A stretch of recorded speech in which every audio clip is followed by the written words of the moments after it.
We're out here downtown today celebrating the completion of 4 projects that were voted on during our Downtown Decides participatory budgeting process. And we're riding a bike from one location to the other to do a ribbon cutting in each of the 4 transportation projects. Some of the projects we're celebrating today are new bike lanes in the Central Business District, the painting of an island in the middle of the road yellow so people can see it, and some new trash cans in the Sweet Auburn corridor. This is the direct result of citizens participating in this program. This is the first time we've done participatory budgeting in Atlanta, and it puts the power directly in people's hands on how tax dollars are spent, and we're just thrilled with the response and the success of the program so far.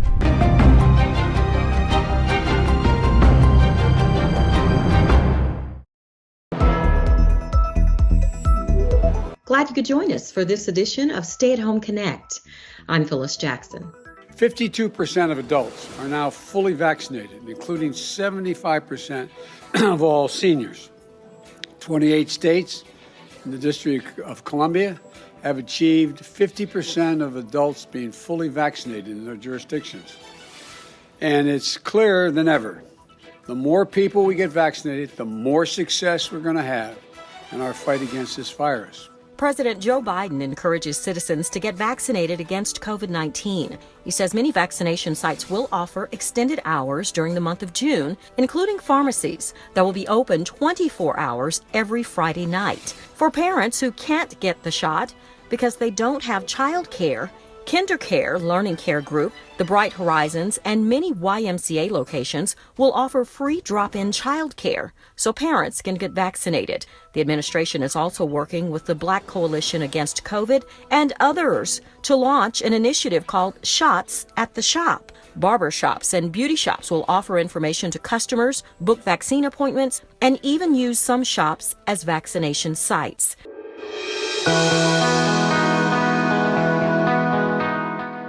Hey Atlanta, I'm Al Wiggins, Commissioner of the Department of Public Works. I'm letting you know that we're back. Beginning Monday, June 7th, Solid Waste Services will resume the weekly collection of recycling and yard trimming material. For the last 90 days, Solid Waste Services had to implement temporary collection changes due to the impacts of the pandemic. We thank you for your understanding during this unprecedented time. In addition, we thank our DPW frontline heroes for their service. Again, our crews will begin collecting recycling and yard trimming each week beginning Monday, June 7th. Got questions? Reach out to us on social media or contact ATL 311. Governor Brian Kemp issues an executive order preventing public schools from mandating masks. The order does not stop parents, students, or teachers from wearing a face mask if they so desire.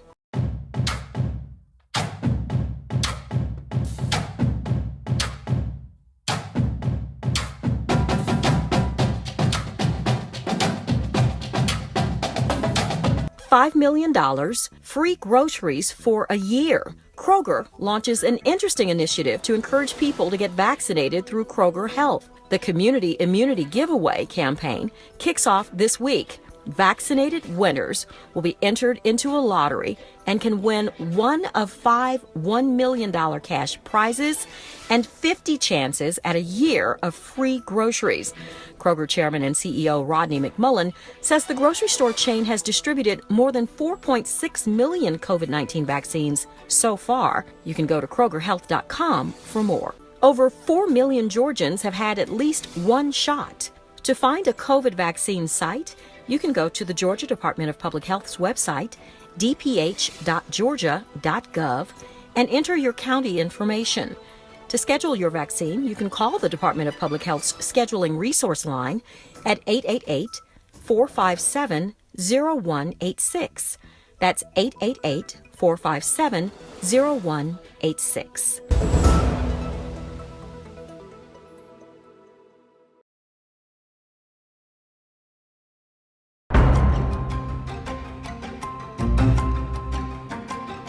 Chastain Park is the largest park in the city of Atlanta. This is the last piece of the Chastain Park path, and it's taken over 25 years since it began, and we are here at a groundbreaking to celebrate this last piece getting ready to start. You know, the phrase, it takes a village, well, it certainly takes a village here. There have been lots and lots of organizations who have helped make this happen. I think there are over 500,000 people and probably about 250,000 dogs that use the path each year. It's an asset that is used by many, many people, from young people walking along to people on bikes to people running and exercising and folks coming after work to enjoy a stroll in the park. And the path has really been a catalyst for revitalizing the park, and so lots of park partners here today with NYO and the horse park and the pool, and it's a wonderful time to celebrate together.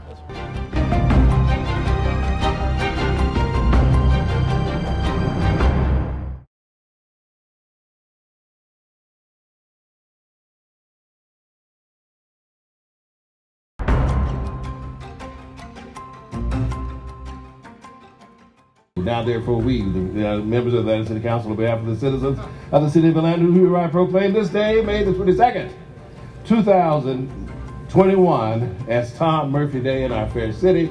In witness thereof, we cause the seal of the city of Atlanta to be hereunto affixed. Congratulations. We're here today to celebrate Tom Murphy and 40 years of his restaurant Murphy's in the heart of Virginia Highland.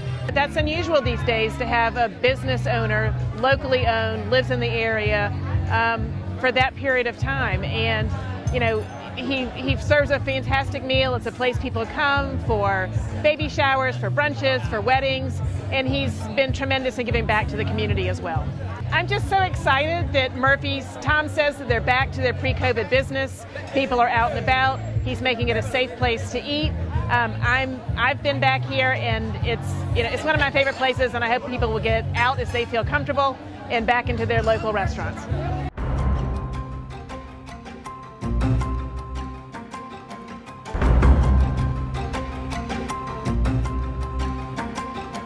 Today we're here for an unveiling. We're unveiling an urban farm, one of the biggest urban farms that will be based here in District 3. And we're here to address the food insecurities that this district has faced for decades. And I think what's so innovative about this idea is that we've partnered with Washington High School, with Greenleaf Farms. We're going to be partnering with the American Heart Association to bring together an ag STEM program that's going to cultivate new, young, fresh blood in urban farming. That's going to really be focused on how we can move together as a community in addressing food insecurities within Atlanta. It is time that we take action in our own hands and we start cultivating innovative opportunities like an urban farm, like a grocery retail model where we can pipeline produce into the communities and really help lift up and support our residents.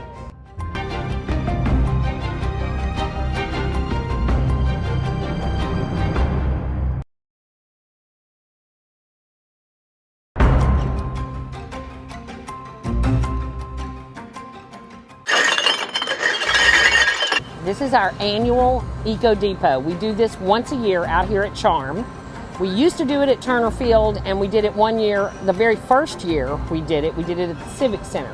But this is an annual day where you can get rid of those unwanted, but the things that you know your gut says, don't throw this away, but I can't put it in the garbage and I can't put it in the city's recycling blue bin. So this is the Center for Hard to Recycle Materials.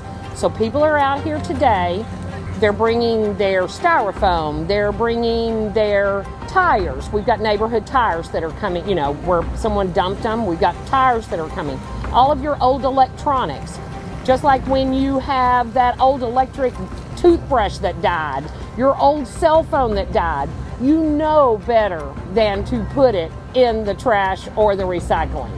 So you bring it out here to Charm. It's in the springtime, which is so proper for spring cleaning, because then you don't throw out that old paint can that's got paint in it. You don't throw out whatever the Raid bottle that you lost the lid to. You can bring them here and we will properly dispose of them. And everybody is showing up. We've got, the outpouring of people coming out to recycle their items properly is just amazing. Look at all these people. I'm so happy.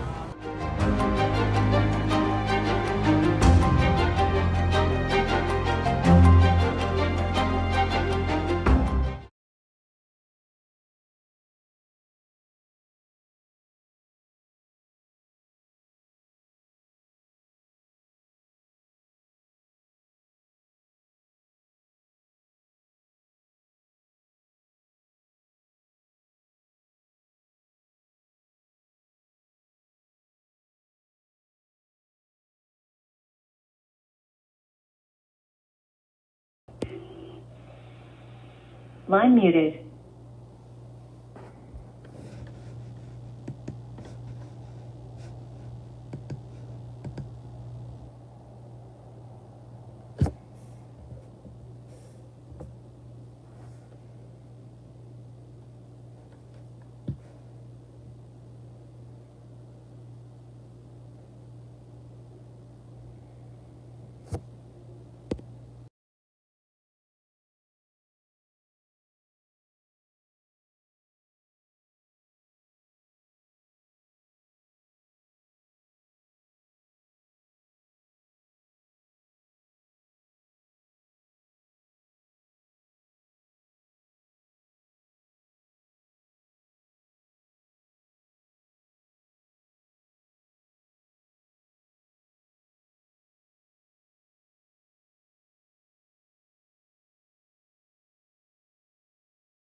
hear my words. I am not a religious person anymore. I am a spiritual being having an inner experience. And my concern for humanity is this community recognize that we have had Mr. Reed as the mayor, Mr. Franklin as the mayor, Mr. Andy Young as the mayor, as well as Mr. Nina Jackson for 3 times. And of course, we have our sister, Ms. Keisha Fox. But what is occurring in the southwest side, south side, southeast side, and parts of the northwest side? People that look like Brother Muhammad are being lacking allocation of resources, allocation of your will to help the least uneconomical, unempowered persons who make less than the national average income. You have all my Caucasian brothers in North Carolina. It says in Buckhead, $14 billion economic empowerment in that environment. But now we don't have no comparative ideals in economic improvement in the housing, in the available housing, in the economic trend opportunity for the young people. You have other people in Leonard Square. It is being said that they are running, they are stealing, they are beating person, taking their resources, taking things that is not their own, but they want material values. Why don't this commit to community? Look within. We, as my ancestors were of the indigenous people of this land in North America, these my people were as the aboriginal peoples of the continent of Africa. We gave holistically unto the Caucasian who invaded the country and began to separate the people based on their choice of lighter, just the darker ones. And now we have right here today in America favoritism to the have and the have more, but not to the least economic empowered person, even for Caucasian person. But I'm calling on this community to realize you have a voice today that could be able to collaborate among yourselves, committee members, and find resources to prove on the housing availability in the land, to prove on being fair with allocation of resources to help uplift the keep us in this city. I am Brother Anthony Muhammad. May I make our hotel. Assalamu alaikum. Hello, my name is Margie McLeod. I want to address this to Elder Development. I'm very concerned. We want to change the community the way it looks. We want to pack up everything, but like in China, they don't have no choice. And some of them little tiny houses to me look like our houses. And China didn't have no, they had to live like that. They didn't have no choice. But now they're building bigger houses, but we're building smaller houses. So all this, I'm saying, you want to put everything in our community, is the rehab and all these mixed in our neighborhood. This going to cause our neighborhood, our houses value go down.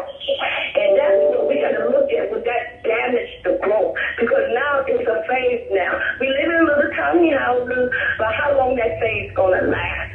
And how long those tiny houses going to stay in the neighborhood if a good wind comes in and blows it down like 3 little pigs? And then number 3, I want to do with the human resource. I'm not trying to, the biggest gain that we have is the internet. That's unfortunate, and that's supposed to be a managed. But these kids get on the internet and show them how to kill, how to steal, how to do all things that they shouldn't do. And I believe we have in place. We have it. We could put it in place. This summer, we must have a curfew. Any child is 7 on up, 14 years old, should have a curfew. By 10 o'clock, they should be in the house. And that's only how we're going to control, because it's hot. Everybody got problems. Everybody got finances problems. And let the parents be responsible, because if not, let's find that. I don't accept, I don't want this to happen, but this is the only how we're going to control this at this time with Atlanta. And then there's so many stealing cars. Are we checking to make sure these people don't own payment, because sometimes people do things that they're supposed to do. Tony Brown, I'm not talking about you, but I'm just saying that it's too many cars being, especially in Buckhead. I think Buckhead always had problems, but they never reported. But we need to look at that. I know you have a special task force. We're going to make sure these cars have been stolen. Do they miss a payment? Did the repo man came and got it, and sometimes they not realize they come out there and the car is missing, and they call the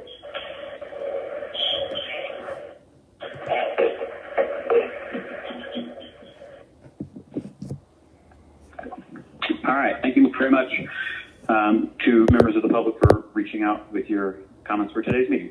Next up on our agenda are communications.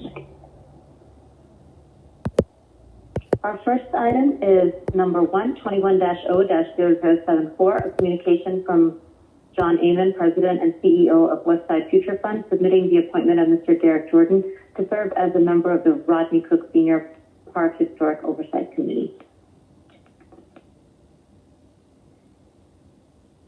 Mr. Jordan, are you here?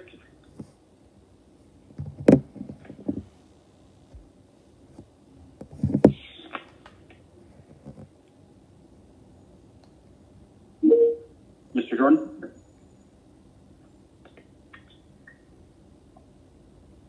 All right. He doesn't appear to be on. Why don't we move on to the next communication, and we will come back if we can locate him. Item number 2, 21-B-0075, a communication from Mayor Keisha Lance Bottoms appointing Ms. Tiffany Traylor to serve as a member of the Atlanta Housing Authority Board of Commissioners for the City of Atlanta. This appointment is for a term of 5 years.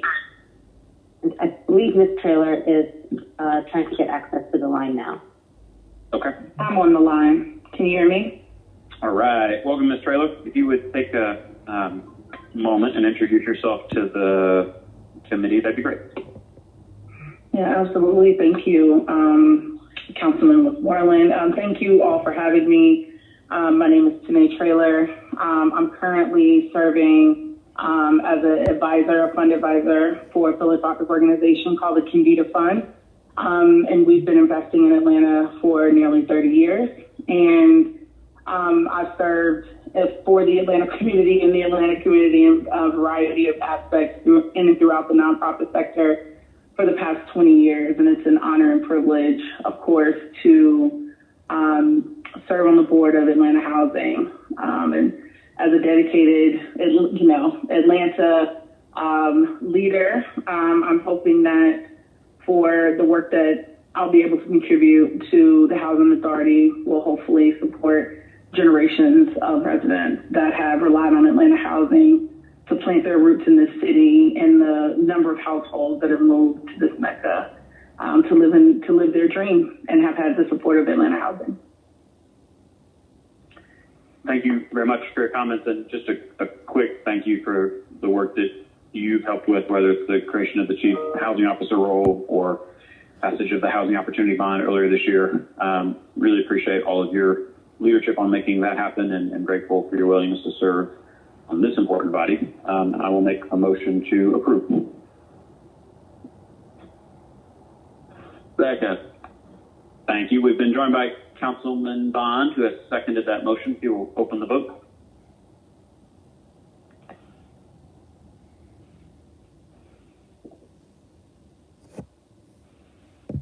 One moment, please.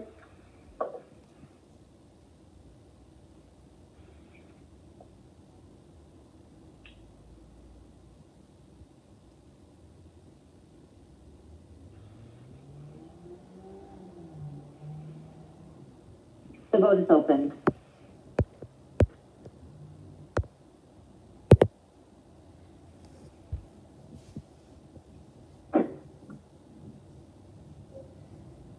Ms. Smith, how would you like to vote?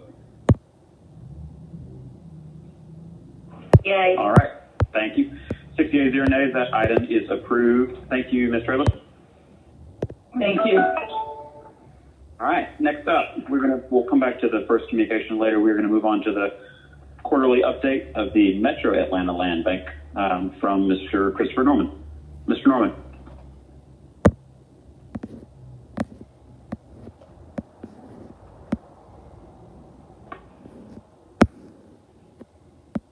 All right, I think I am live now.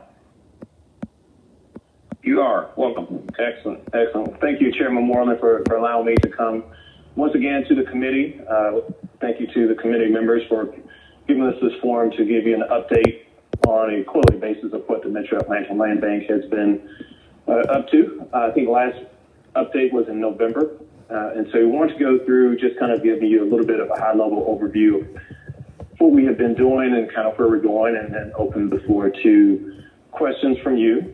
So I'll ask for the presentation to go ahead and put forth and on the screen. So we're just going to kind of walk you through a series of topics and just go to the next slide here, which kind of runs you through just an outline of the things we intend to talk about today. So it really kind of falls into certain categories of policies, some transactional updates, a little bit of a lunch and learn webinar series that we're conducting, operational overview, and then the financial update, and then open the floor to questions. And so I'll go ahead and proceed with the presentation. So going to slide number 4, which falls under the area of policy. The governing documents that support the land bank, just like any other organization, we have some bylaws that support what we do. The original bylaws were actually drafted in 1991 when the land bank was actually created, and those have actually not been updated since that point in time. However, since that time, the interlocal cooperation agreement, which is actually the document that exists that demonstrates how the city of Atlanta and how Fulton County came together and what the responsibilities and roles of each entity were, and some of the expectations for the organization, where that has been updated. And that was updated back in February of 2017. One of the emphasis of doing that was because the state law for Georgia changed in terms of how land banks are actually governed. We were actually part of helping to get that approved, and that was back in 2012. So we had updated the interlocal, and then we actually had our general counsel to proceed to update our bylaws to basically bring those into sync with one another. So now our bylaws reflect the new elements of the new law and new elements of the interlocal cooperation agreement. And so our board did review that. We held it open several months for comment, and then it was approved on April 27th of this year. And so now we're operating under our new bylaws, and those are now in sync. So did just want to make sure that everybody's aware of that. The updated bylaws, I believe they're posted to our website. If not, they are in the process of being posted. And then if anybody on the committee or from the public would like to obtain a copy of those, feel free to reach out to us, and we can make sure that those are available. So let's move on to the transactional update. So we can go to the next slide, and then the next slide after that. So that brings us to an item that we brought before the committee before, which is the pilot program between the Land Bank and the Atlanta Land Trust, Inc. And just for full disclosure, I do serve as the chair of the board of the Atlanta Land Trust, Inc. But we try to keep an arm's length between the two organizations. We entered into an MOU with the Atlanta Land Trust back in May of last year for a pilot program. This pilot program was really to kind of start thinking through and testing out how do we convey properties from the land bank to the land trust as it executes its mission of doing portable housing under the model of the community land trust. And so under this, we also had approved a pricing policy that governs how we basically convey property to not the land trust, but any entity that's involved in permanently affordable housing. As it stands right now, the Atlanta Land Trust is the predominant one that we deal with. And so under that, there were 14 properties that were identified. The update is that the first property, 900 North Eugenia, which is in Grove Park, was acquired by the Land Trust earlier this year. They had complete renovation of that property. It is actually on the market right now for $100,000 and is moving towards contract. And so I do want to point out, the significance of that price point. So you know that there's been an escalation of pricing in that particular neighborhood based on a lot of good things that are happening from the Beltline, from the Court Park, from Microsoft's announcement. But our ability to keep this property and sell it to someone for $100,000, we think is a huge benefit to the community. One of the folks, I think one of the contractors is actually a resident or from that area. So anything we can do to keep those properties and prices in line would be helpful. And I do want to point out, this is an interesting story. On this particular property, it was donated to us by the U.S. Attorney's Office. And so this is part of a money laundering drug case that has now been turned into a property that will be sold for an able-bodied resident or family for $100,000. So I think that's a win. They've also partnered with Growth by NCRC. NCRC is a national nonprofit organization. They do have an affiliate fund arm and construction arm. And so they've been into an arrangement with them to basically deal with the remaining 13 properties, and they can provide purchase funds as well as rehab dollars and construction services to bring those properties online. We are doing these in tranches, and so they're now looking at the next 5 properties to acquire from the land bank to do the same thing that they did with 900 North Eugenia and bring those properties to market. All of these would be for sale product, not for rent. And so we'll be creating opportunities for new homeowners in the city. So if you move to the next slide, slide number 7, this is just kind of a listing of the properties from the MOU. It shows you all the properties that we have identified to convey to the Atlanta Land Trust. And it also shows you in the same slide, and there's a map inset that shows you where all these properties are located physically. And you'll see the shaded area is the belt line itself. And so you can see where these properties with the blue dots on the map are in reference to the belt line. So again, the neighborhoods, English Avenue, Grove Park, Ashby Heights, Oakland City, and Pittsburgh, quite diverse selection of neighborhoods. But I think this is going to be a great program when this is all done. And hopefully this leads to additional properties being conveyed to the Land Trust and any other group that comes forward to be a community land trust organization. Next slide. So council is aware of the abatement property or demo lien foreclosure project. There have been several pieces of legislation that that's fall under your jurisdiction, which you have passed. So under this, council engaged by the city has proceeded to do this foreclosure proceedings on identified properties that basically had demolition liens outstanding on them. So these are properties that have already been demolished. The properties are basically vacant lots. And so now the city is moving to take ownership of those properties. So the first 151 parcels have been transferred to the land bank. These are all multifamily parcels. I do want to point out that of the 151 parcels, if you look at a list in the detail, several of these are actually what happened in several apartment complexes of the city is they were converted to condos. And so you may have 40 units, which basically constitute 40 parcels. And so as the city has moved to take ownership of control of that entire footprint, you may have 40 individual parcels. So these will be conveyed as packages. So basically it's a former multifamily site that's going to be redeveloped. But these will be handled by Invest Atlanta. And so we're going to manage these properties and then convey them over to Invest Atlanta. And Invest Atlanta will do their normal processes and procedures to identify a developer for those. Some of these, since they were distressed and abandoned, had delinquent taxes. And so we've actually moved using the powers of the land bank to extinguish some of the delinquent taxes. The first cohort, 45 of these 151 parcels had delinquent taxes, approximately $733,000. That was approved by our board of directors to extinguish those taxes as we have done in the past. And then these properties, and this request is now moving on to Atlanta Public Schools for their review and consent. Once that is done, these properties will then move forward to the tax commissioner for extinguishment. Just want to kind of keep everybody up to speed that this is a multi-phase project. And as it moves forward, we'll provide additional updates as the more parcels are procured and secured by the city and subsequent to the land bank. And so I've spoken about the multifamily portion. I do want to also talk about the single family. There are single family lots that are going through the same process. Those are coming to the land bank. Some of those properties will be handled by the land bank as far as their redevelopment. And so the first step in that is we're going to identify single family developers that have an interest in that type of property. We are in the process of drafting that RFQ, request for qualification document now. Our target is for it to be approved by our board at the July board meeting, which is the end of July, and then subsequently publish that and then start seeking partners to do that. And so that will put us into a position probably around that September timeframe to actually make awards to developers to become partners in this program. So I wanted to kind of give you an update on where we stand relative to that project. So if we can move on to our next slide, kind of a category of slides.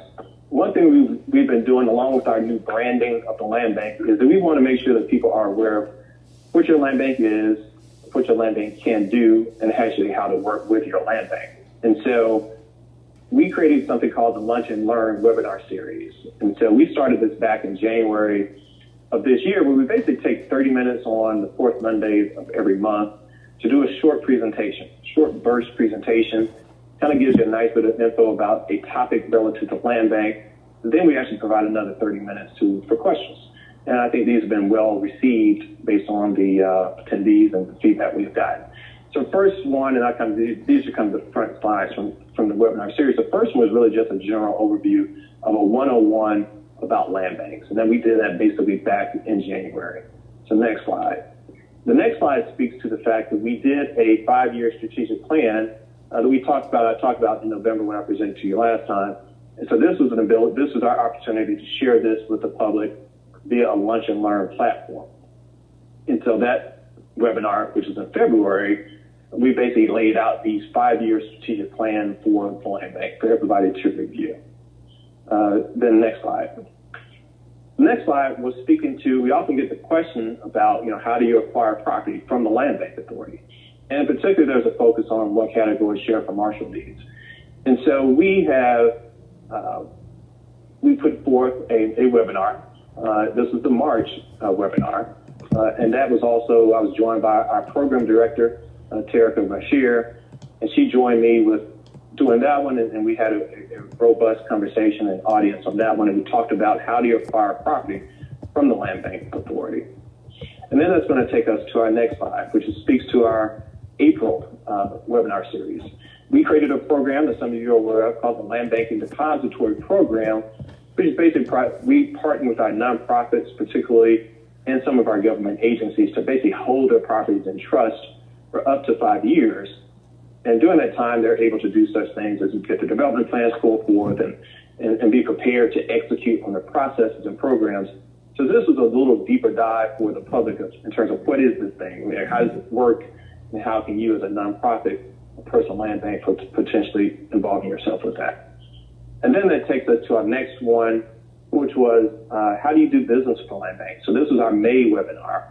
And particularly this is a focus on vendors. So how does a vendor do work with the land bank? Because, we have a lot of virtual capacity via external services from everything from property management companies to bookkeepers to auditors, demolition companies, lawyers, all these types of things. So how do you approach us and do that? So I actually spent 30 minutes talking about how do you actually do business with the Land Bank Authority. So that was one thing that we thought went well and was well intended. So, and you go to the next slide. So all of these basically was a way for us to provide 24/7 information availability to folks about the land bank. All of these videos were recorded. They've all been posted to our website, as indicated on this slide on page 15. The link to this, you can just click on here, it takes you right to it. But if you actually want to go to our website, which is metroatlantalandbank.org, and you go to our resources page and you'll see webinars, and you can click on that. And you can actually review and look at all the webinars that you may have missed. And we're trying to make a point to put more content onto the website so you have availability for folks 24/7. And that takes us to our next section, which is operational. So what's going on with our land bank? So one thing we're doing, we are in the process of hiring 2 additional employees for the land bank. These are positions that were previously filled. They've been vacated, and we're actually now in the process of hiring new folks to fill those positions. Particularly, we have one as an analyst and one as a vacant property manager. We engage HRKS. It basically is a virtual human resources department for the land bank. We don't have an HR person on staff. We've basically been kind of doing that ad hoc in the past. So now this group, HRKS, is handling the recruitment and engagement of this. We're in the midst of this right now. Matter of fact, I had an interview with a potential candidate before getting on this call, and then have another one after I get off this presentation. But they're targeting to have both of these filled by the end of July, presented to our board for review and approval, and then have these persons start work late July, beginning of August. So just want to kind of keep everybody up to speed. If you look at the next slide, kind of lays out, again, this shows you our organizational structure for the land bank. And so the blue boxes, these are filling these blue boxes here. We've changed the title, management analyst to just analyst. And then spoken to our virtual capacity, that's all the green shaded boxes. And basically, these are contractors or vendors that we use. And so we actually are able to execute on a fairly robust basis by leveraging the talents of the 6 folks through these other people that we do. And then, of course, all this is under the purview of our board of directors, which your group has a hand in appointing the representatives there. And so we'll move to the next slide. So in addition to making hires, we have been in our current location for over 20 years, and we're actually in the process of relocating. The building is sold, and so we thought this was a great opportunity given what has happened with the commercial real estate market. You actually seen some downtrends in real estate and rent rates. So we're actually going to be moving into the Peachtree Center complex at 229 Peachtree Street. Not too far off what we're currently paying in rent. And so we're moving into a 66-month lease arrangement, 5.5 years. Here, our target move is August 1st. So folks that have been used to coming and see us at 34 Peachtree Street, which is across the Woodruff Park, but now just have to go a few more blocks down Peachtree, and they can find us at the Peachtree Center complex, which has been newly renovated. We think it's a great location. It's right off of MARTA. And so it's really accessible to anybody that wants to come and do business with the Metro Atlanta Land Bank. And then our next slide, just really speaks to the financial status of the land bank and kind of where we are. So on page 21, you'll see kind of a cash on hand kind of depiction. You'll see that, we've come a long way. So April last year, things have gotten fairly lean at the land bank, to say the least. We've been able to turn the corner with some transactional opportunities that we have generated and brought to fruition. I do want to thank everybody that's been continuing to be supportive of the land bank in terms of the city of Atlanta. I know we were approved for the new budget cycle for an allocation of the insurance fund. So you'll see this uptick when you look at our update. We do this monthly at our board meetings. So come our June balances, and also in August, July, when I receive our allocation from the city, then we'll have a fairly strong cash balance on hand that's going to allow us to continue to do the good work of the land bank. And we do know that we're positioning ourselves to not only receive general funds from the city, from the county, but we'll also have a stated goal of generating operational revenue from our transactions going forward, which by statute we are able to do. We intend to continue doing that. And then, the next slide, all of this is part of our overall strategic goals for our land bank, which is to help facilitate the creation of affordable and market housing throughout the city of Atlanta. And also to any type of situations that we may find ourselves with blight, to basically move to help eliminate that and turn property into productive use. Then also deal with neighborhoods that are still on a revitalization trajectory to play a hand in revitalizing those neighborhoods. And underscoring that, it's still very important that controlling some land at some point in this process is important, and that is one of the goals of the land bank. And so that is a quick update of the land bank, some of the things we've been involved in, what's going on with the land bank, and where we're going. And so I'll be happy to entertain any questions at this moment. Thank you very much, Mr. Norman, for your presentation and the work in progress that you all are doing. Colleagues, any comments or questions? This is Smith. I'd like to say something. Go for it. Chris, you were just doing a great job, and I want everyone to know that you worked with me on the demo and when the houses have a lien on their property, that legislation we did a couple of months ago. And this presentation today is great, and I don't want to say a whole lot about the old days, but back a while ago, the Land Bank Authority didn't really do that much for us, and you have really stepped up the game, and you're doing a great job. So I just wanted to publicly thank you. Councilmember Smith, thank you so much. I appreciate that. It's been a lot of support from folks like yourself and the community and the committee. and our great staff and partners. So we're happy to continue to do the work. Thank you. Anybody else? All right. Thanks, sir. Appreciate it. All right. Thank you very much. All right, Ms. Mourinho, we are going to go back to our first communication because I believe we have Mr. Jordan on the line now. Is that correct? Yes, that's correct. Would you like me to reread the caption? Yes. Yes, ma'am. Okay.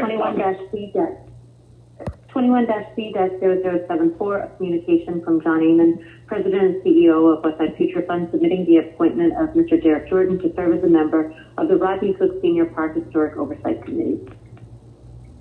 Thank you. Welcome, Mr. Jordan. Appreciate you joining us today. If you would just take a couple seconds and introduce yourself to the body, that'd be great. Good afternoon. Thank you all for having me.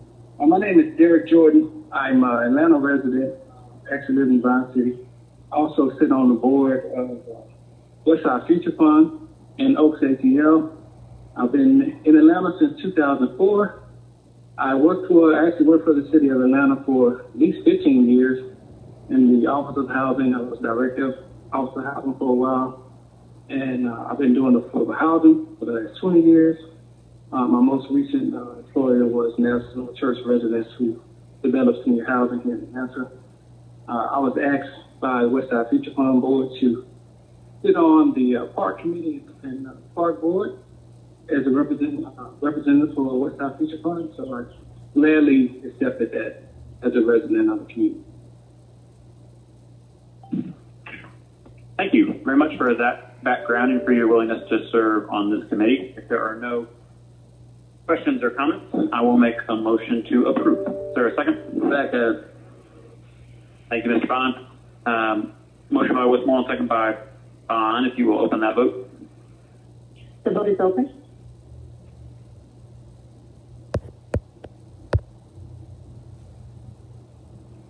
Ms. Shepherd, how would you like to vote? Thank you. Yes.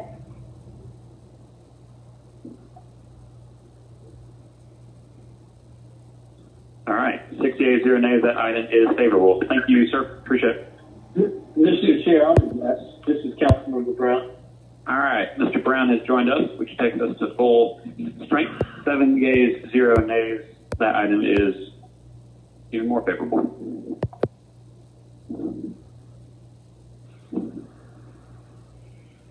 One moment, please. We'll make the adjustment to add Mr. Brown to this. Sure. And the vote has been updated. Awesome. Thank you much. If you will take us to our consent agenda. Okay, item number 1, 21-0-0337, CDP-21-015, an ordinance by Community Development Human Services Committee to amend the land use element of the 2016 Atlanta Comprehensive Development Plan so as to redesignate property located at 374, 380, 388, 394, 400, 406, 412, 418, 424, 430, 436, and 442 Climax Street Southeast from the mixed-use medium-density land use designation to the mixed-use high-density land use designation and for other purposes, C-21-011 and CUY, Council District 1. Item number 4, 21-0-0338, CDP-21-016, an ordinance by Community Development Human Services Committee to amend the land use element of the 2016 Atlanta Comprehensive Development Plan so as to redesignate property located at 373, 379, 385, 393, 407, 411, 417, 425, 431, 437, and 443 Climax Street, 374, 380, 386, 394, 375, 381, 387, 389 Dalton Street Southeast, and 505 Inglewood Avenue Southeast, Apartment 3, from the single-family residential land use designation to the low-density residential land use designation and for other purposes, C-21-012 and CUY, Council District 1.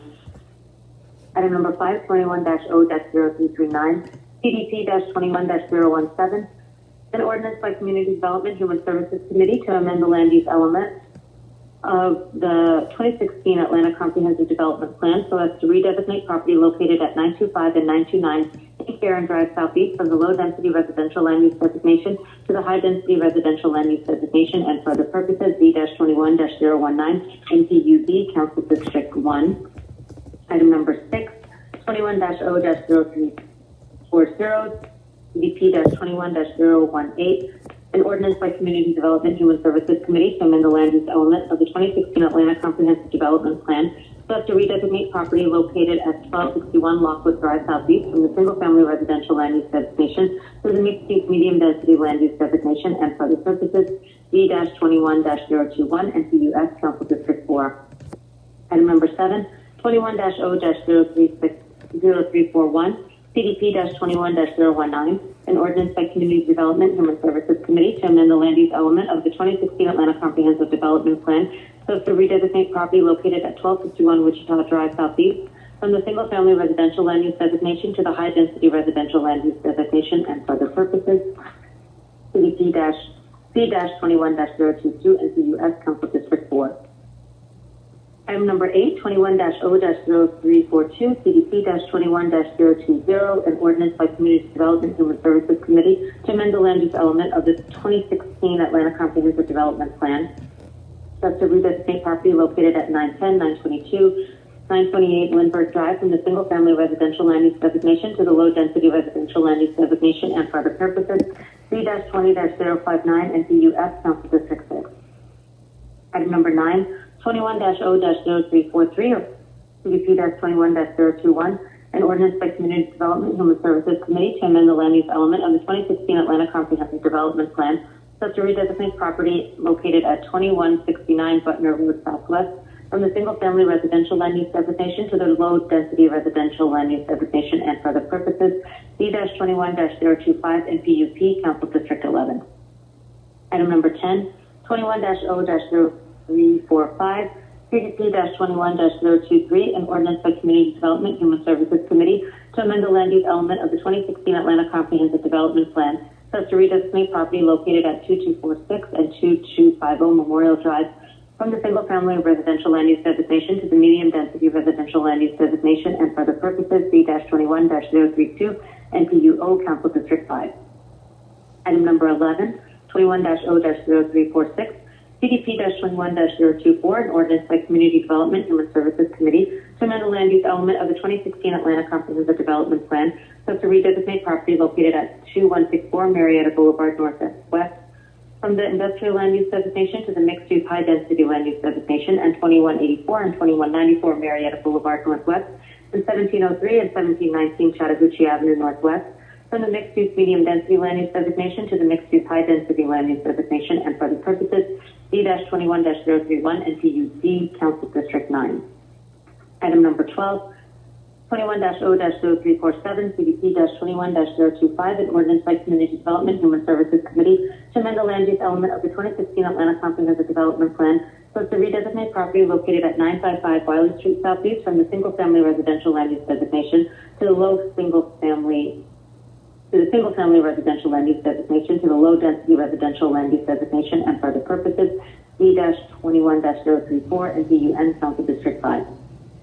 Item number 13, 21-0-0348, CDP-21-026, an ordinance by Community Development Human Services Committee to amend the land use element of the 2016 Atlanta Comprehensive Development Plan so as to redesignate property located at 400 Bishop Street Northwest from the industrial land use designation to the mixed-use high-density land use designation and for the purposes, D-21-035 NPUE Council District 8. Item number 14, 21-0-0350, CDP-21-028, an ordinance by Community Development Human Services Committee to amend the land use element of the 2016 Atlanta Comprehensive Development Plan so as to redesignate property located at 3933 Jonesboro Road Southeast from the single-family residential land use designation to the medium-density land use designation, residential land use designation, and for the purposes, D-21-039, NPUC, Council District 12. Item number 15, 21-0-0351, CDP-21-029, an ordinance by Community Development Human Services Committee to amend the land use designation of the 2016 Atlanta Comprehensive Development Plan so as to redesignate property located at 963, 1054, 1060, 1062, 1064, and 1070 Baylor Street Northwest, 957, 963, and 973 Herndon Street Northwest, 1056, 1058, 1062, 1066, 1068, 1072, 1076, 1082, and 1086 Niles Avenue Northwest, 1054, 1057, 1060, 1061, 1064, 1065, 1069, 1070, 1073, 1074, 1075, 1076, 1081, 1082, 1085, and 1086 Reynolds Street Northwest from the single-family residential land use designation to the mixed-use high-density land use designation. 1040 Marietta Street Northwest from the medium-density residential land use designation and mixed-use medium-density land use designation to the mixed-use high-density land use designation. 1010 West Marietta Street Northwest from the medium-density residential mixed-use medium-density and transportation communications and utilities land use designations to the mixed-use high-density land use designation, and 949 Herndon Street Northwest and 959 Herndon Weir Street Northwest from the industrial land use designation to the mixed-use high-density land use designation, and for the purposes D-21-037 and PUK Council District 3. Item number 16, 21-0-0352, CDP-21-030, an ordinance by Community Development and Human Services Committee to amend the land use designation of the 2016 Atlanta Comprehensive Development Plan such to redesignate property located at 1840 and 1850 Children's Drive Southwest from the single-family residential land use designation to the low-density residential land use designation, and for the purposes C-21-046 NPUR Council District 11. And item number 17, 21-0-0393, an ordinance by Community Development and Human Services Committee authorizing the Chief Procurement Officer or Ordinance Designee on behalf of the City of Atlanta to execute a license agreement with Newport 99-101 Broad Street LP, a Delaware Limited Partnership, for use of 2,898 rentable square feet of office space located at 101 Broad Street Southwest, Atlanta, Georgia, 30203, for use by the Department of City Planning for a 12-month term commencing on August 1, 2021 and ending July 31, 2022 at a rental rate of $13.00 per rentable square foot, authorizing the expenditures to be charged to and paid from the fund and accounts as provided and for the purposes. All right. And that concludes us, please. Sure does. Makes for a robust agenda next meeting. On to ordinances for second reading. Item number 18. Item number 18, 21-0-0368, an ordinance by Councilmember Andrea L. Boone to transfer appropriations from account number listed herein to various accounts to provide for up to $3,500,000 in funds by transferring general fund uncommitted fund balance for the purpose of contributing to funding efforts of the nonprofit and philanthropic communities to provide individual shelter options and supportive services for persons experiencing homelessness. To transfer appropriations from account number listed herein to various accounts to provide for up to $500,000 in funds for transferring general fund uncommitted balance for the purpose of providing funding for the vaccination equity campaign to ratify Mayor Keisha Lance Bottoms' executive order number 2021-56 and for other purposes. Thank you. Colleagues, any questions or comments either for Ms. Butler-Burke or Ms. Marchman? Okay, I'll make a motion to adopt. Is there a second? Second, Smith. Motion by Westmoreland, second by Smith. The vote is open.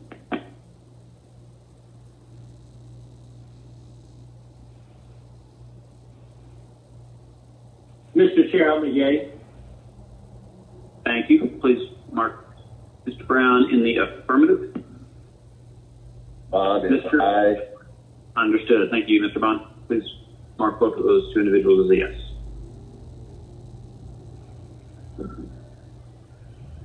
All right, 7 yeas, 0 nays. That item is favorable. Thank you. Next item. Item number 19, 21-0-0370, an ordinance by Councilmember Amira Faroki to ratify Mayor Keisha Lance Bottoms' executive order ordering that the moratorium on the acceptance of applications for permits or sub-permits for or relating to outdoor events governed by Chapter 142 of the City of Atlanta Code of Ordinances, at which the attendance is anticipated to be up to 19,999 persons, shall be lifted, and via which the Mayor's Office of Special Events and the City of Atlanta Department of Parks and Recreation were authorized to resume accepting new applications for permits or sub-permits for or relating to such outdoor events, to provide that all such events may only occur in accordance with certain prescribed COVID-19 mitigation requirements, to provide that the moratorium on the acceptance of new applications for permits or sub-permits for outdoor events, at which the attendance is anticipated to be 20,000 or more persons, originally ratified by Ordinance 20-0-1296, shall remain in place to provide that the moratorium on the acceptance of new applications by the Atlanta Police Department for special events governed by Chapter 10, Article 2, Division 3 of the City of Atlanta Code of Ordinances, originally ratified by Ordinance 20-0-1296, shall remain in place and for other purposes. Thank you much. If there are no questions or comments, I'll make a motion to approve. Mr. Chair? Yes, sir. I do have a question.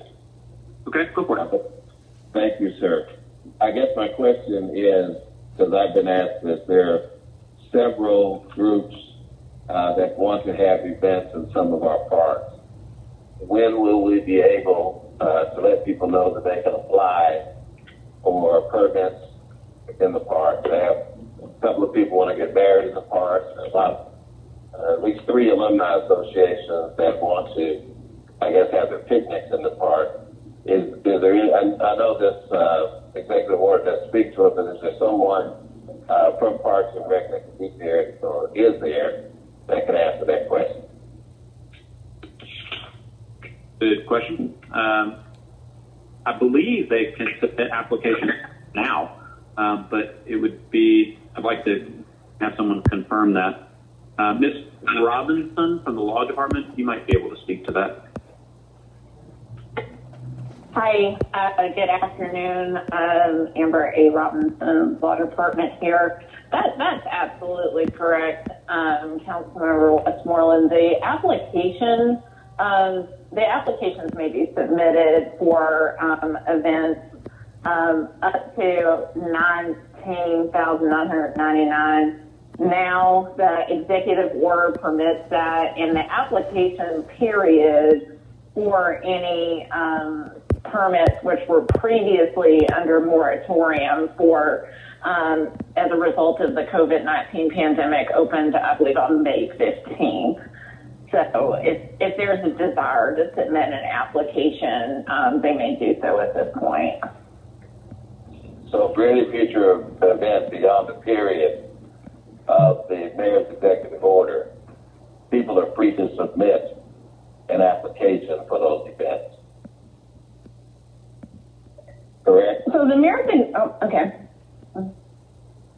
the mayor's executive order is in place right now, and hopefully the council will approve the ratification of the order. But currently, the current state of the law is that the applications for anything up to 19,999 person events can be submitted. Okay. That's what I needed to know. Thank you.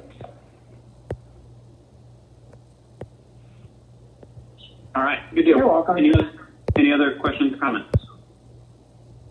All right, I will restate my motion. Is there a second? Second. Motion by Westmoreland, second by Bond. Please open that vote. The vote is open. Mr. Chair, I'm a yay. Thank you.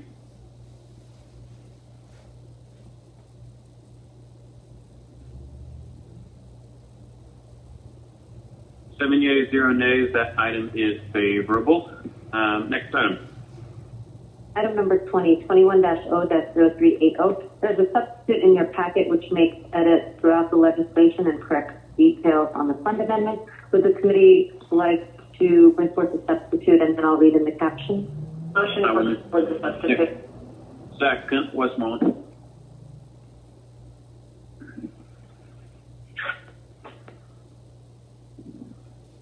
The vote is open. Mr. Bond, how do you vote? Aye. Mr. Brown?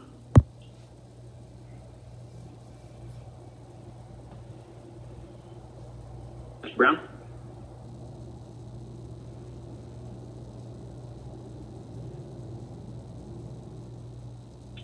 All right, I'm going to mark Mr. Brown away. I'm here, Mr. Chair. I'm a yes. All right, 7 yeas, 0 nays. The substitute is before us. If you will read that caption.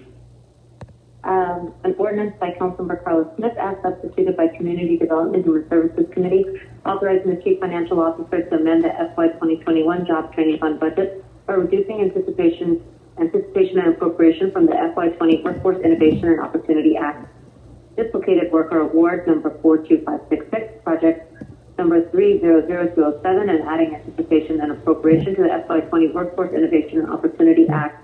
Dislocated Worker as Adult Award number 42585, project number 500110, in an amount not to exceed $1 million and 0 cents, and for other purposes. This is Smith. Can I talk for a second? Yes, ma'am. Okay, this paper is similar to the ones that I did last month. This is transferring $1 million from our Workforce Innovation Opportunity Act Dislocated Worker Grant Program. And this is for adults that need training in like medium wage jobs. They do, they help people get their drivers with their CEA driver's license. They do, I'm trying to think here. They do forklift training, project management training. It's CDL, I just found my notes here. Certifications for commercial driver's license. So I'll make a motion to approve. Thank you, Brown. Motion by Smith, second by Brown. Any questions or comments? All right, please open that vote. The vote is open.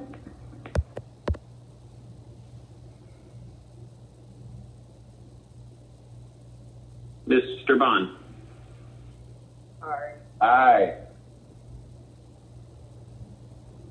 And Ms. Archibald.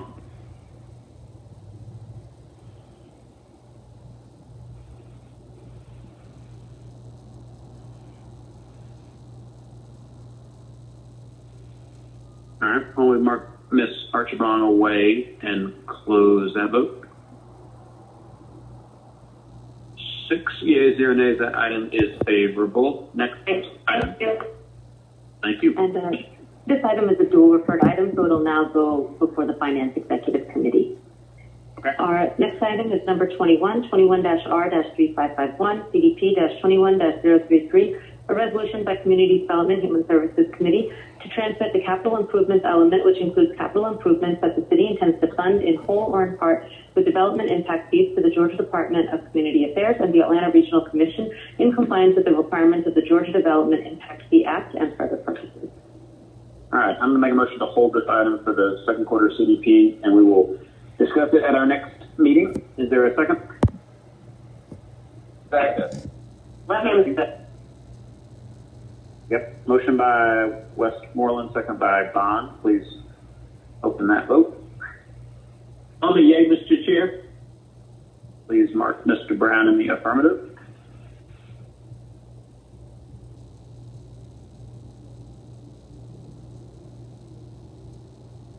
Ms. Archibong and Ms. Shepard.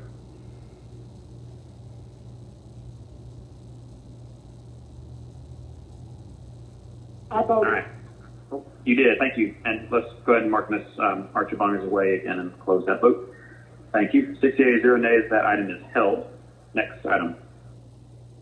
Our next item is number 21-R-3561, a resolution by Community Development Human Services Committee to support the Illuminarium Atlanta project at 820 Ralph McGill Boulevard Northeast, Suite C, in the city of Atlanta, Georgia, to receive subsidies related to state sales and use tax pursuant to the Georgia Tourism Development Act and for the purposes. And there's an amendment in your packet which makes minor edits in 2 of the whereas clauses. Okay. I will make a motion to amend. Is there a second? Second. Thank you. Motion by Westmoreland, second by Bond to amend. Please open that vote. Mr. Brown? Yay. Thank you.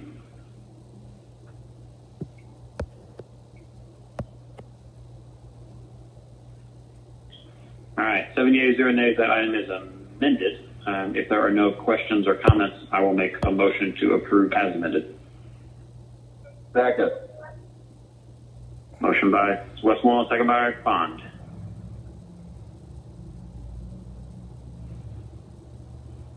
The vote is open.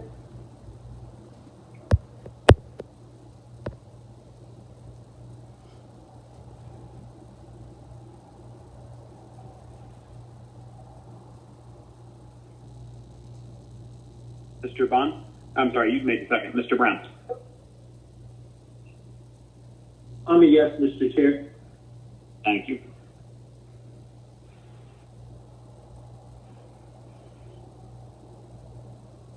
All right, 7 yeas or nays, that item is favorable as amended.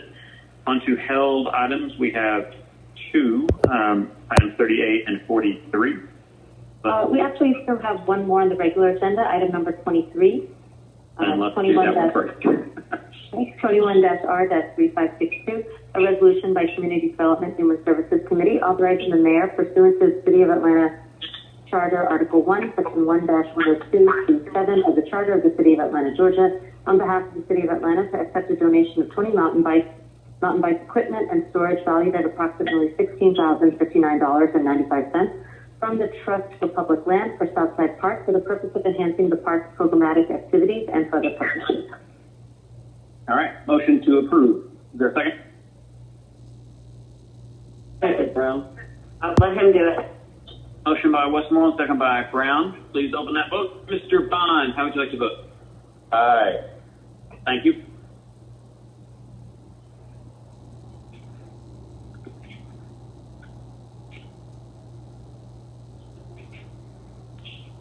All right, 7 yeas, 0 nays. That item is favorable. Now, on to item number 38. Item number 38, 21-0-0129, CDP-21-008, an ordinance by Community Development Human Services Committee to amend the land use element of the 2016 Atlanta Comprehensive Development Plan, so as to redesignate property located at 263 Decatur Street Southeast from the industrial land use designation to the mixed-use medium-density land use designation and for the purposes C-21-001 and PUM, Council District 5. Okay. Ms. Archibald, Council District 5, the recommendation from the department is to file.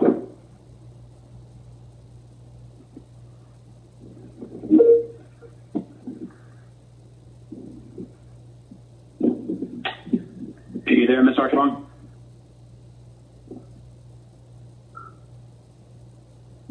All right. I tell you what, why don't we hold on to that one for a second and go down to item number 43, and then we can come back to it.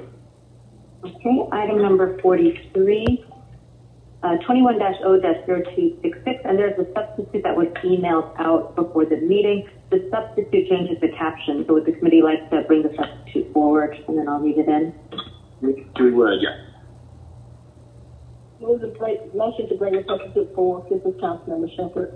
Motion by Shepherd, second by Bond.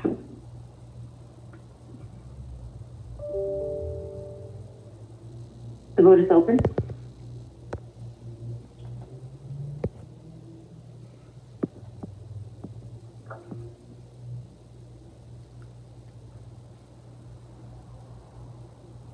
Mr. Brown? I'm a yes, Mr. Chair. Thank you. 7 yeas, 0 nays. The substitute is before us. If you will read the caption. An ordinance by Councilmembers Joyce M. Shepherd and Carlos Smith, as substituted by Community Development Human Services Committee, subject to requirements for agreements between Park Pride and Community Gardens adopter groups originally authorized by 07-R-1363 as further purposes. Thank you. Ms. Shepherd. Thank you. This is legislation where we're actually doing an update through Parks Pride for community gardens. But for folks who don't know, y'all may have a lot in your community. I know I'm now getting more and more in my community where folks are actually building out community gardens, either in park space or property that is actually owned by the City of Atlanta. What has happened as a result, and Park Pride is actually the entity that actually works with the Department of Parks and Recreation to coordinate a community engagement in terms of parks and also specifically around community gardens. So we've had, as this new community garden thing is morphed into something that's really, really phenomenal, and it's just absolutely beautiful what we're doing. I would not tell you it's not without some stress.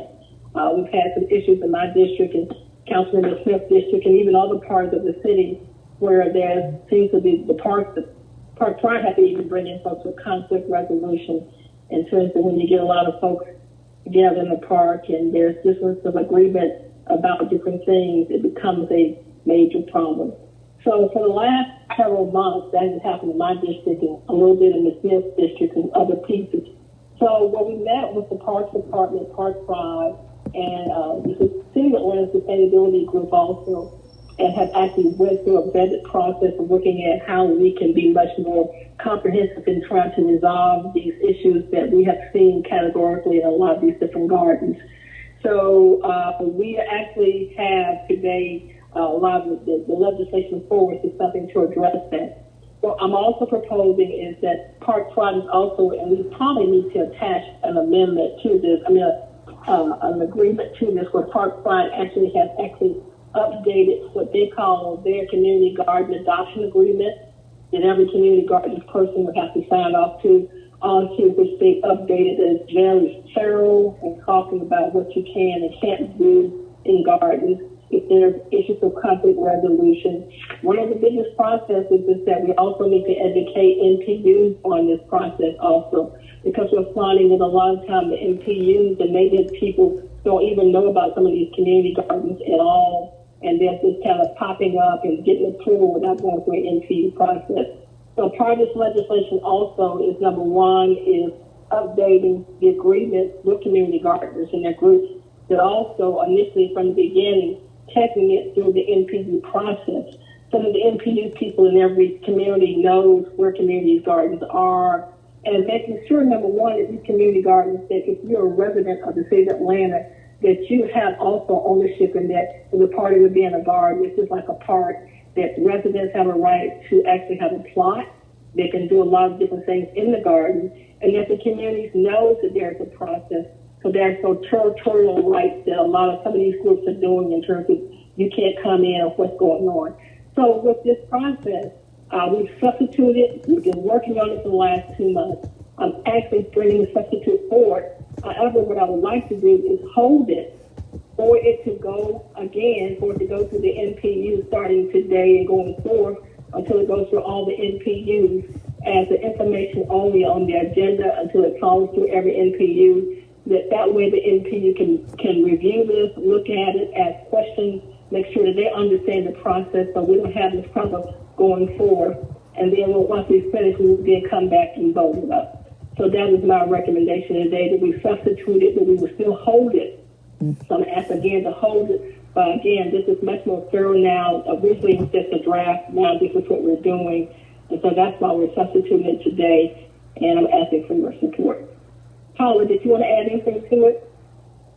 No, I just want to say that I have had some challenges and I had some fighting within a community garden where there was nothing was laid out on exactly how it should work, and I was trying to follow the old process, which really was not much, and I never could get it to work. And Joyce called me and said, "I heard you might have some problems and some challenges," and I was like, "Yes." And Joyce has done so much work on this. She's been working, I've been in so many meetings with her. We've worked, like she said, for several months now. And I want to publicly thank you, Joyce, for coming up with this. And the agreement does need to be attached. It makes things even more clear, and then everyone can sign that agreement, and everyone knows what each one can do, and it's treating everyone the same. And you have done a great job with this. So I will second your motion to hold, or to substitute, send to the NPUs and hold. But I think everyone's going to appreciate this as much as I do. Thank you. Motion by Shepherd, second by Smith. The vote is open. Mr. Bond, how would you like to vote? Aye. Mr. Brown? Yay, Mr. Chair. Thank you. All right, 7 yeas, 0 nays. That item is held. Thank you, Councilmember Shepherd, for all of your work on that topic, and look forward to talking more about it when it comes back. So I just want to get clarity, Ms. Padini. We'll do now and send it to the planning department, and then we'll start putting it on the agenda. Is that correct? Is that how that works? That's correct. I will send the substitute version of the legislation to planning with instructions to provide comments back to you and Councilmember Smith. Okay. Thank you. All right. Our last item of the agenda was a walk-in that was emailed to each of us at 1:01 p.m. So Ms. Colandini, if you will read that caption, and then I'm going to ask the administration to speak to the paper. Yes, it is a resolution by Community Development Human Services Committee authorizing the mayor on behalf of the Atlanta Workforce Development Agency, aka WorkSource Atlanta, to amend cooperative agreement FC-1190582 with Arbor ENC LLC, doing business as Equus Workforce Solutions, to reduce Workforce Innovation and Opportunity Act grant funding allocation from the FY20 dislocated worker and FY19 out of school youth, and increase the adult program, all services to be charged to and paid from the accounts listed herein and for other purposes. All right. My understanding is that this paper is needed to allow us to continue using dollars that have not yet been completely expended beyond the end of the current fiscal year. Ms. Butler-Burks or Dr. Clementage or whomever, if you have anything else to add before we take a vote, now would be the time to do that. Yes, good afternoon. Thank you so much, council member, and all to the entire committee. This is Dr. Elisa Clementage. Want to thank you for allowing us to walk this on. As the chair indicated, this funding source will allow us to move some of the dollars to where the customer demand is right now, so that we can continue to pay for these expenditures and, more importantly, provide the services to the residents of the city of Atlanta. Appreciate that. Any questions or comments from the committee? All right. I will make a motion to approve. Is there a second? Second. Thank you. Motion by Westmoreland, second by Bond. Mr. Brown, how would you like to vote? Yay, Mr. Chair. Appreciate it.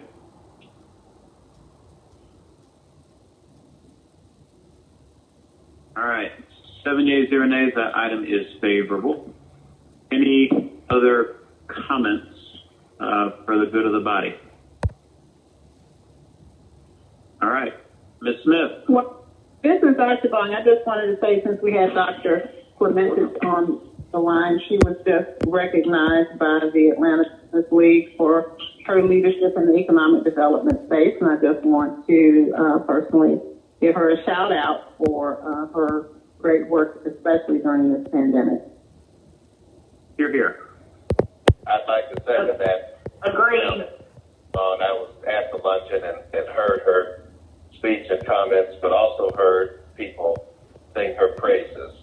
It is apt and appropriate. She's a tremendous asset to the citizens of this city. I second that. We love Eloisa. Thanks for letting us know. All right, now thank you, council member. Oh yeah, there you are. Hey, tell us about your award. Thank you, council members. I really appreciate it. I'm honored to serve you, and thank you for the trust and everything the support you've provided to myself and to Invest Atlanta. We're just honored to be able to serve the residents of the city of Atlanta. Thank you. Okay, Matt, you ready for me to go? Yes, I am. Excellent. Motion to adjourn. Good meeting, everyone. All right. Motion by Smith, unanimous consent. We are adjourned. Thanks, everybody. Thanks. All right, bye. Good, thank you.